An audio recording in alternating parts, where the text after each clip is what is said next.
Hello guys, welcome to our channel. ఈరోజు ఎర్ర సముద్రం గురించి తెలుసుకుందాం.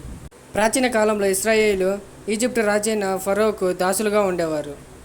వారు దేవునిని ప్రార్థించగా దేవుడు మోషేను పంపి వారిని రక్షించమని ఆజ్ఞాపించాడు. అప్పుడు మోషే ఫరో వద్దకు వెళ్ళి నా ప్రజలను విడుదల చేయని మోషే అన్నాడు. కానీ ఫరో మొదట ఒప్పుకోలేదు.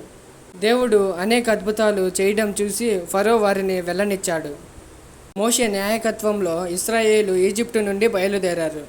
కానీ కొంత సమయం తర్వాత ఫరో తన నిర్ణయాన్ని మార్చుకొని తన సైన్యంతో వారిని వెంబడించాడు. ఇశ్రాయేలు ప్రజలు ఎర్ర సముద్రం దగ్గర చిక్కుకున్నారు. ముందు సముద్రం, వెనుక ఈజిప్టు సైన్యం. అప్పుడు దేవుడు మోషేకు నీ కర్రను సముద్రంపై చాపు అని ఆజ్ఞాపించాడు. మోషే తన కర్రను సముద్రంపై చాపగా దేవుడు బలమైన గాలిని పంపి సముద్రాన్ని 2 భాగాలుగా విడదీశాడు. నీరు 2 వైపులుగా నిలబడగా మధ్యలో పొడి మార్గం ఏర్పడింది. ఇశ్రాయేలు ప్రజలు ఆ మార్గం ద్వారా సముద్రం మధ్య నుండి సురక్షితంగా దాటారు.